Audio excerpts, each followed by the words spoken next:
Olá pessoal, tudo bem? Dando continuidade às nossas aulas, agora em parasitologia a gente também vai dar a correção das atividades aí, da avaliação de vocês, certo?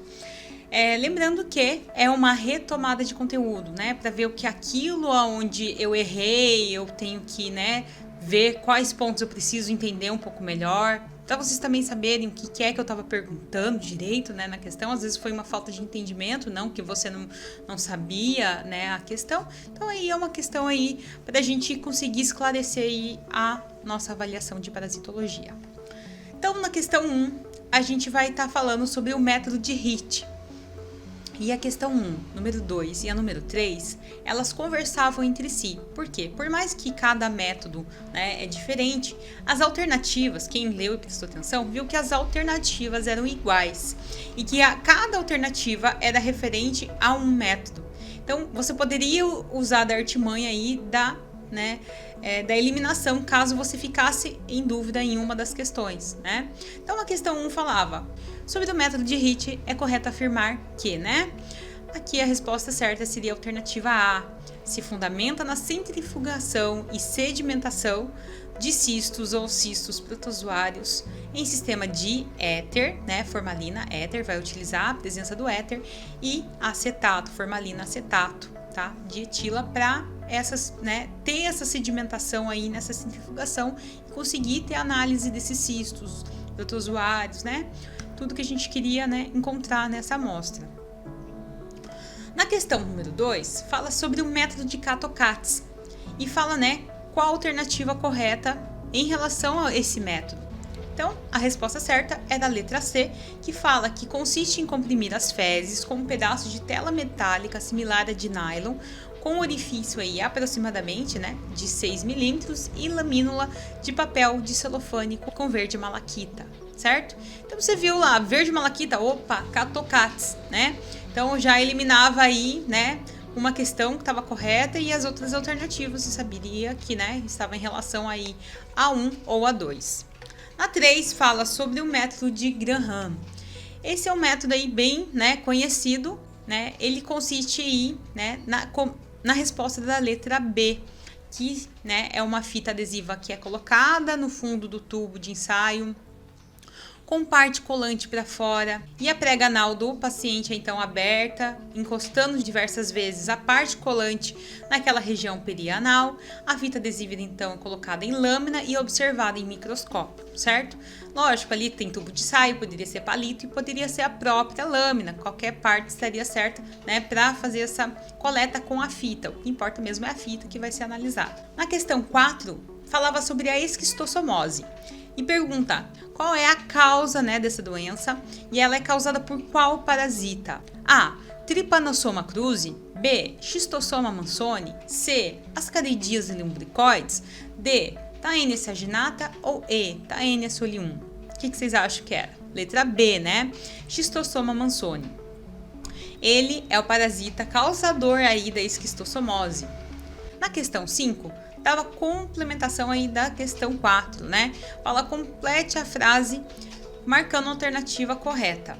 Schistosoma mansoni tem no homem o seu hospedeiro definitivo, mas, necessita de quem? A. Bicho barbeiro. B. Caramujos. C. Mosquito palha. E. Felinos. Ou E. Caranguejos, A questão correta era a letra B, que necessita de caramujos de água doce como hospedeiros intermediários para desenvolver o seu ciclo evolutivo. A questão 6 falava sobre a teníase, A teníase é uma doença ocasionada por um euminto chamado de taenia, de corpo achatado e com várias proglótides. Porém, na verdade, existem 2 tipos de taenia, os chamados de taenia solium e saginata.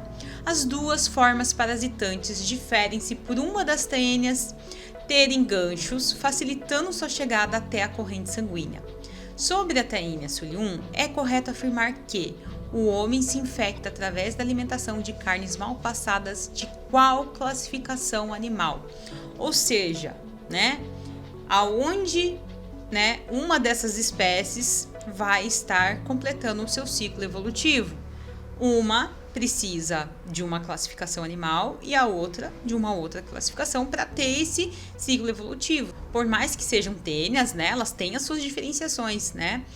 E cada uma vai ter a sua forma de sobreviver aí em cada um desses, né, dessa classificação. Então aqui, sobre a Soli 1, a gente vai ter quem, né? Ela vai estar parasitando qual classificação animal? Os suínos, certo? Então, a carninha de porco ali, né, é mal passada, pode, né, a gente encontrar aí as tênias Soli 1, porque elas vão estar parasitando esses animais suínos, certo? Na questão 7, falava sobre essa ginata. Com qual classificação animal aí de carne mal passada a gente consegue se infectar? Letra A, os bovinos. Na questão 8, perguntava sobre a enterobíase e diz, ela é causada por qual protozoário? A, Trypanosoma cruzi. B, Schistossoma mansoni. C, Ascaridias lumbricoides. D, Taenia saginata. E, Enteróbios vermiculares. Tranquilo, né? Se você viu aí, algumas opções nem tem protozoários, tem algumas opções aí com eumintos. Então, já era bem mais fácil de descartar. E, né, a gente pode ver o quê? O próprio nominho bem parecido, né, com esse protozoário. Então, enterobíase. E a resposta certa, enteróbios vermiculares, certo? Na 9, falava, descreva o ciclo evolutivo da toxocaríase. Então, você poderia me fazer o desenho, ou você poderia explicar, tá, manualmente aí o que era, certo? Nessa doença, é bem raro o homem ser infectado. Ele é um hospedeiro acidental, né? Então, você já poderia começar por aí. O ciclo mesmo se baseia, né, em cães e gatos, né? E a gente vai ter as duas classificações, canis e cat. E esse hospedeiro vai completar o seu ciclo ali, né, nesse animal, vai defecar, né? Vai ter a postura desses ovos aí nessas fezes, tá?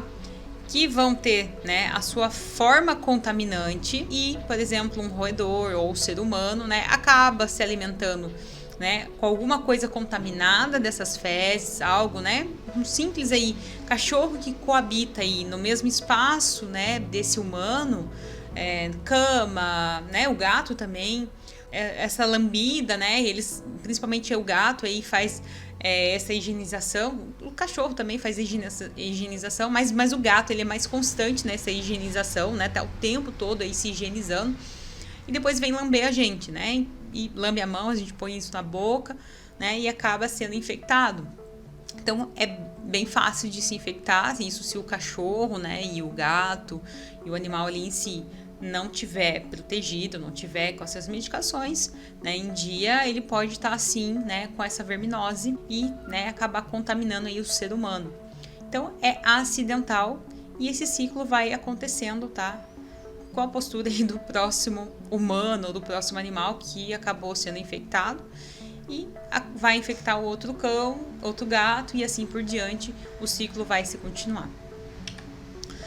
Na questão 10 falava como realizar o diagnóstico da toxocaríase em cães e no homem. Então, no cão, a gente vai utilizar o método de Willis ou qualquer outro método que faça por flutuação. Que a gente vai querer analisar esses ovos, tá? Levinhos, que vão estar nessa superfície aí desse conteúdo aí das fezes. E no homem, a gente vai usar o teste de ELISA para detectar aí a presença para dar o diagnóstico, certo? Então, era basicamente isso para me responder, não precisava falar o procedimento, é só como diagnosticar. Então, quais técnicas que a gente utilizaria para diagnosticar essa doença, certo, pessoal? Essa foi a nossa aula de hoje. Se você ainda ficou com alguma dúvida sobre esse conteúdo aí do primeiro bimestre, né, não deixe de perguntar, deixa aqui nos comentários, né, manda por e-mail, que for mais fácil, para que a gente possa, então, esclarecer isso daí e iniciar aí o segundo semestre sem dúvidas aí, tá, em parasitologia também. Certo, pessoal? Até breve!